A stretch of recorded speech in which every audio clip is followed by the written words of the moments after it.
Hey guys, we are about to play the second match in a 5-match league with our standard blue-red burn deck. I'll be back with you guys once I have an opponent. Alright, we did not win the die roll, which our deck does like to do.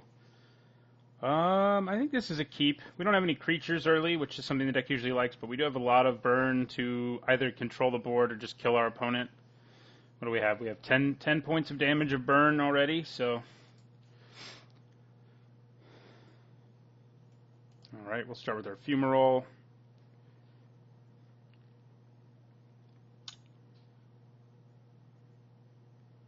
Brain in a jar. Okay, so we're playing the Saffron Olive deck that he made with Brain in a Jar. I think we're probably a pretty good matchup for that. We also have a sideboard card for the Brain. It also means our opponent's going to be playing very few creatures. If you don't know what I'm talking about, I guess I'll actually put it in the description of this video. Saffron Olive made a... I'm just going to go ahead and use Evison's Judgment here. Made a budget standard deck with Brain in a Jar that tries to win mostly by casting Rise of the Tides after playing a bunch of instant and sorcery spells. But I think it's going to be too slow to beat us. I could be wrong. But the deck is not the fastest deck ever. It's very good in the current metagame because a lot of decks like to Dirtle. Alright. That's a good card for the deck, for sure, though. Not only does it let you get instants and sorceries you want, but it throws more in the graveyard. Having a creature would obviously be nice here early, but just burning our opponent down to 14 next turn doesn't seem too terrible. Fiery Impulse seems pretty terrible in this matchup, though. Right, so he's getting another pieces of the puzzle.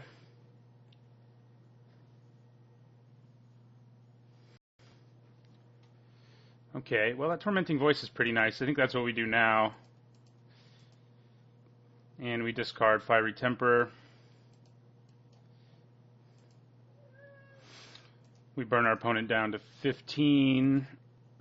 We draw 2 cards. The question is, do I play Sin Prodder or just keep burning my opponent? I think I might want to play Sin Prodder. Gives me a source of damage. An additional source of damage, both in that it can attack and in that it's, a creature. He hasn't put any counters on his Brain yet. He's just digging at this point. Yeah, I'll probably play my Prodder. This deck does also have Part the Water Veil, so it can take a bunch of extra turns if it needs to. It's worth noting that. But since there's no counters on this, I'm not super worried yet. Pour over the pages now, okay.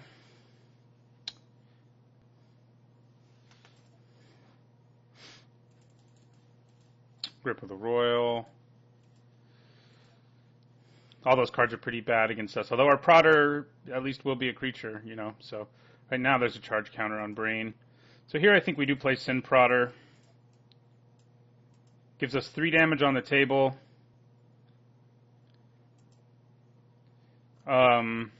Plus, whatever convert mana cost we draw, and then we have, next turn, if we draw a different land than Evolving Wilds, we can burn for 6, if we have to. Even if he gets Grip of the Royal or something like that, he can still potentially do damage, so that's one reason he's pretty nice here. Would I rather have any of the other creatures in my deck? Yeah, probably, but I'll take Sin Prodder. Oh, what just happened there? Oh, he played Disperse. Okay. Well, maybe we shouldn't try to play Sin Prodder and should just try to burn our opponent out the rest of the way. Because that was a pretty big momentum shift. Well, maybe our deck's not good enough to beat this thing. This thing is pretty sweet. All right. Well, I think I just hold up double Twin Bolt, and in my turn,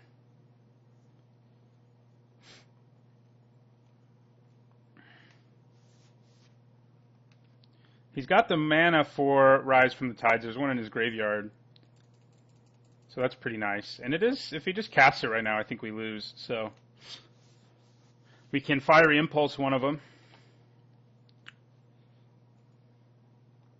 Your deck does not, like,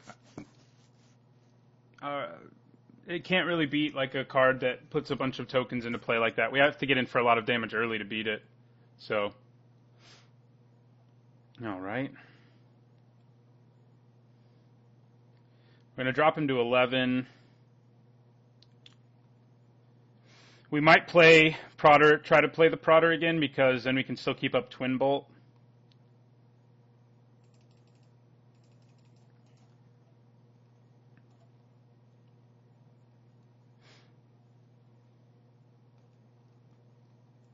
Alright. So, give us a mountain.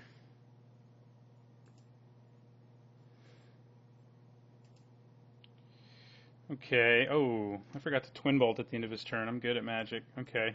Well, now we're definitely going to lose if we weren't already probably going to, because I forgot to do exactly what I said I was going to do. I was distracted by my Evolving Wilds. Some tight play. Alright. I mean, I think we're probably going to lose anyway.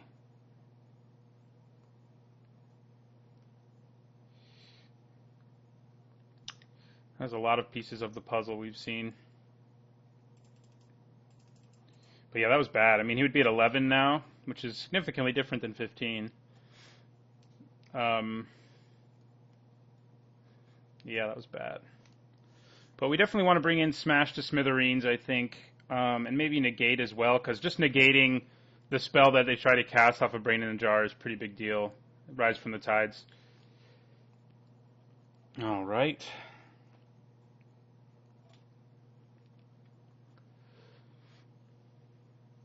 Nagging Thoughts.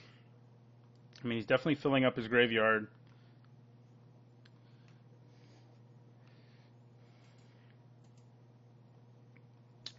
For a very lethal Rise from the Tides.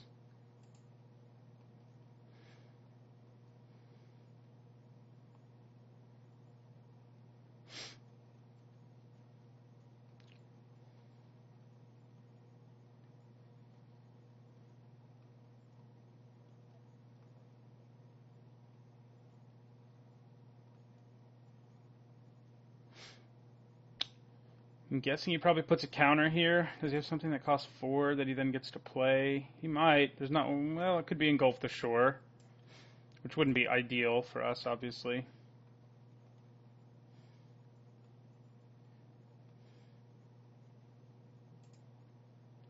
Alright, so I'm going to Twin Bolt here.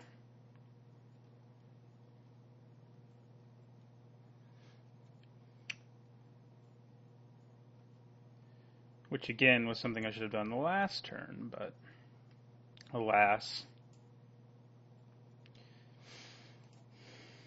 1, 2, 3, 4, 5, 6, 7, 8, 9, 10, 11, 12, 13, 14 zombies. Not exactly what we want to have to deal with. He's going to Nagging Thoughts again, too.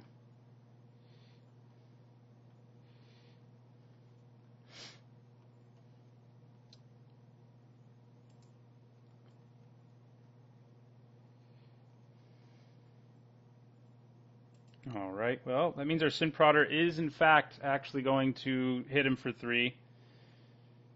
And we do have Twin Bolt plus Firecraft, which is 6 plus 9 plus whatever we flip here.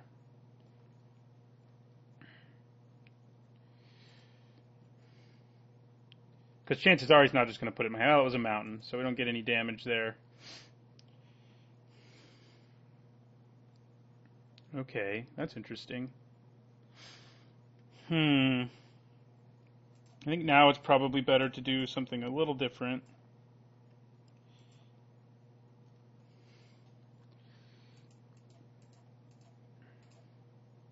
We're going to do this. And then get in for 5.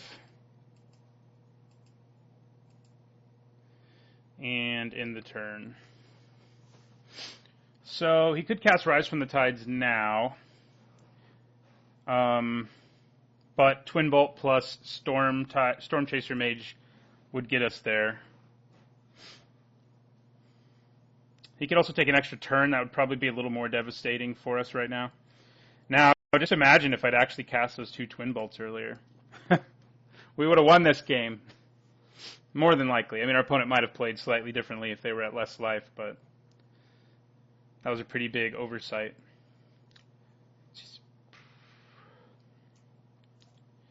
All right, it's up to 4. Engulf the Shores, maybe. And then what's happening? Part the Water Veil. Okay, yeah. Taking an extra turn's big.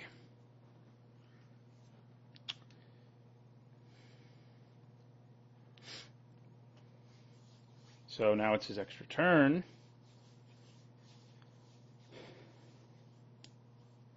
I don't think he's going to be able to both make the tokens that he needs and take an extra turn before we can kill him. Maybe I'm wrong. I may be missing something, but I've seen the videos that Saffron Olive posted, and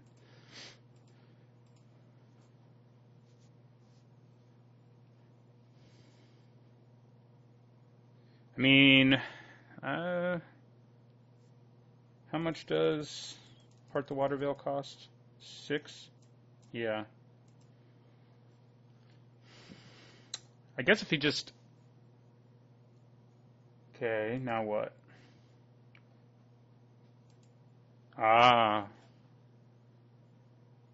That's enough mana now. Oh, no, it's not. Oh, yes, it is. It's enough for him to part the Water Veil again. But it's not enough for him to make the tokens and then part the Water Veil, which is what he needs to be able to do. So let's see what happens here. Okay, that doesn't concern me a whole lot, since we have lethal just in the cards in our hand. And it's probably best just to cast the Twin Bolts once we get a turn again.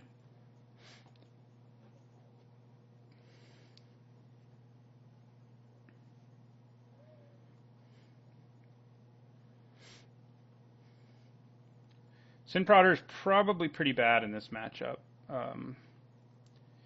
But I don't know that I have anything much better. Okay. Tap out and I win. Alright, it looks like I'm going to win. Which should have happened probably already if I hadn't screwed up, but...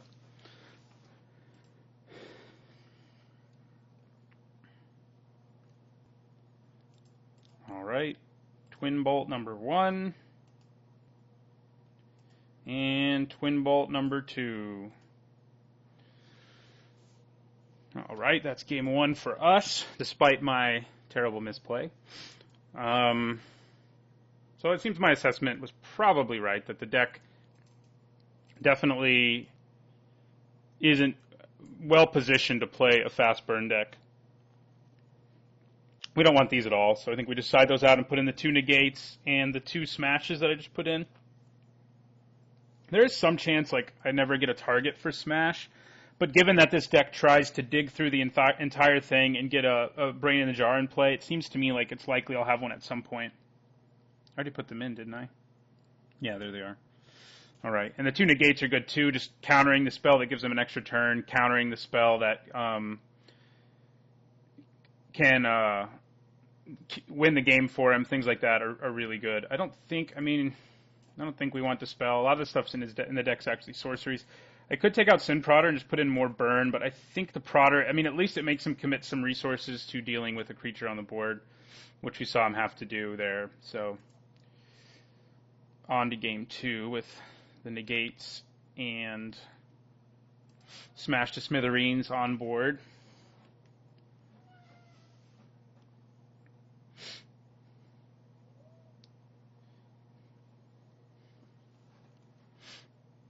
Alright, this is a bad hand that we're going to have to send back. Chandra might also be kind of bad here, but just her getting bounced is a nuisance. Okay, that's a reasonable hand. And now it's better. This means we can go turn 2 Abbott into, although we have to actually draw another land to make this happen the way I want it to happen, but I was going to say turn 2 Abbott into Tormenting Voice plus Fiery Temper, which is 7 damage. First game with the deck, yeah. It's not that slow. I mean, his deck is complicated. He's not just playing a dumb burn deck like we are. Yeah, I'm going to go with the wilds first. We can all play dumb burn decks. So, alright. I mean, I probably still play the Abbot turn 2, and then probably... Yeah, so... I think I still play the Abbot turn 2, just because it presents something he has to deal with quickly, or it starts stacking up damage on him. I mean, it does draw us a card that we don't get to play on turn 2, but it's worth it, I think. Plus, if he bounces it, we get another shot, so... Give me a basic. Nope. Okay. Well, we still play it.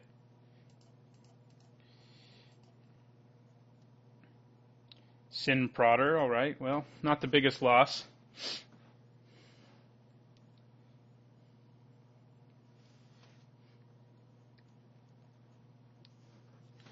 So, instead of Tormenting Voicing so I can get, like, as much value as humanly possible, I'm just going to go with Avacyn's Judgment here.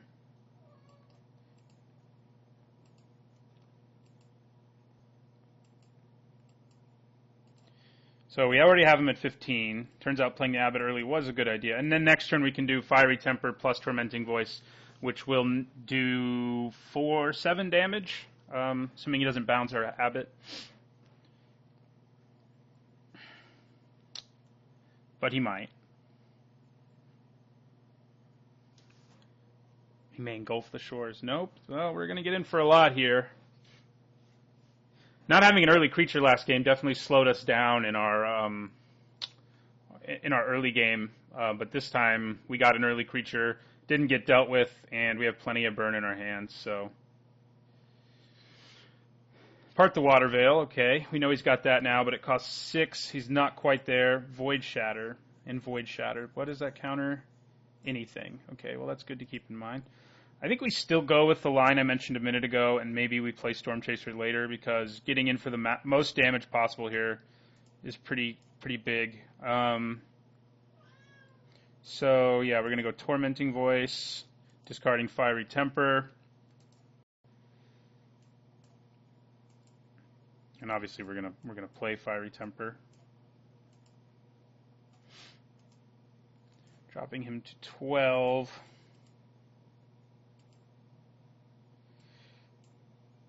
And then to 8. Would have been nice to draw another land there, because that would have enabled us to Storm Chaser Mage plus Twin Bolt next turn, which would have just been game if he doesn't do something. So we can still draw a land, I suppose.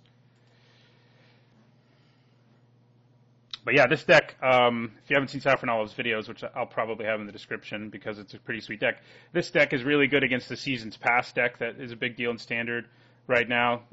Finkel's deck from Pro Tour, Shadows over Innistrad. And it's really good against the kind of decks I said this deck is good against. You know, the Planeswalker decks, all those things, because those decks just dirtle forever, and this deck can just instantly win the game out of nowhere. But it has to have a lot of time to do it, and the format gives a lot of time. Well, there's our Smash. The format does give people a lot of time, but not, I don't think, quite enough. We know he has Void Shatter, so I think we can sort of play around that a little here. I mean, I still get Prowess even if he Void Shatters. So I'd rather he Void Shatter. Oh, this is uncounterable, isn't it? Yeah, it's uncounterable. So we're just going to go with that. See, it matters because, yeah, we have plenty in our graveyard. So we're just going to Exquisite Firecraft him down to 4, uncounterable. He's doing something in response, or at least trying to. All right, so we're going to put him down to 1 here, unless he's got something else for us. Oh, he think he can bounce the guy. Nope. Okay, he's at 1. If we get to untap, we win. So he has to try to get a Brain in a Jar and play, and he has to try to do a number of other things. He does still have his counterspell. It's worth noting. But if he has, let's say, this mana up, he can't both bounce my Abbot and counter the spell I play. So, yeah, we won. Yeah, I mean, this is a deck that a lot of people have been playing lately. Brain in a Jar is all the way up to like a ticket on Magic Online because so many people wanted to play this deck. But that's probably a good thing for this deck because this deck's pretty good against it, obviously. So we're 2-0. Hopefully we can keep on winning. Thanks for watching, and don't forget to like, comment, and subscribe.